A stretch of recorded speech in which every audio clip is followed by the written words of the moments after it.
আসসালামু আলাইকুম বন্ধুরা। এটা হলো একটা মৌজা ম্যাপ। এই যে দেখেন এখানে হচ্ছে জেলা জলপাইগুড়ি। এবার এটা কোন মৌজার ম্যাপ সেটা এখানে লেখা আছে। এটা হলো মৌজা হলো তেশিমোলা। এবার কত নাম্বার শিট, এবার একটা মৌজার মধ্যে কিন্তু একটা দুটো তিনটে চারটা অনেক রকমের শিট থাকে। তো এখানে হচ্ছে দেখছেন এটা হলো 1 নাম্বার শিট।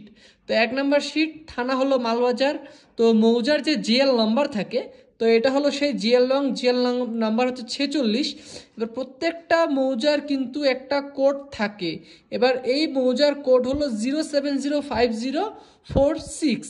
এবার এই যে মৌজা ম্যাপটা আছে, এই মৌজা ম্যাপটা হচ্ছে আপনারা দেখতে পাচ্ছেন, এটা হচ্ছে স্কেল যে আছে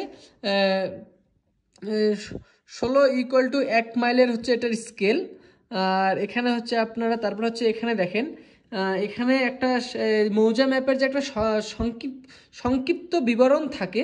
তো এখানে দেখেন প্রথমে যে লেখাটা আছে এটা হলো দালান, মানে যেসব দালান বাড়ি আছে সেক্ষেত্রে কিন্তু এরকম একটা সেই দাগের মধ্যে এরকম একটা চিহ্ন থাকবে। এবার এখানে দেখেন আর একটা সি সি সীমানার পিলার। তো সি সীমানার পিলার হচ্ছে সংক্ষিপ্ত বিবরণ হলো এটা। এবার অন্যান্য পিলারের বিবরণ হচ্ছে এটা স্টেশনগত জরিপ। এই যে আপনি যেখানে এটা দেখবেন সেটা হচ্ছে স্টেশন গত জরিপ। এবার চা বাগান যেটা আছে, চা বাগানের জন্য হচ্ছে এটা।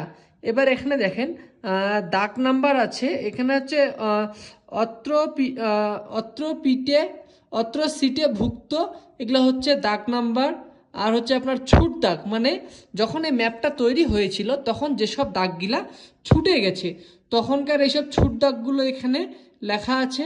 এবার এখানে মোট কত দাগ আছে দেখেন, এখানে হচ্ছে এই ম্যাপটার মধ্যে মোট দাগ আছে হচ্ছে 735টা। এবার এখানে কোন কোন পথের যে দাগগুলো আছে সেই দাগগুলো এখানে মেনশন করা আছে। এবার এখানে হলো নালা, এবার নালার উপর যে দাগগুলো আছে সেই দাগগুলো এখানে মেনশন করা আছে।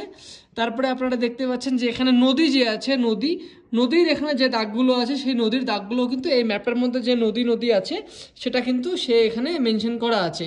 এবার বাঁধ, এখানে হচ্ছে বড় ছোট যেসব বাঁধগুলো আছে সেই প্লটও কিন্তু এখানে মেনশন করা আছে। এবার রাস্তা যে কাঁচা রাস্তা পাকা রাস্তারও কিন্তু এখানে প্লটটা মেনশন করা আছে।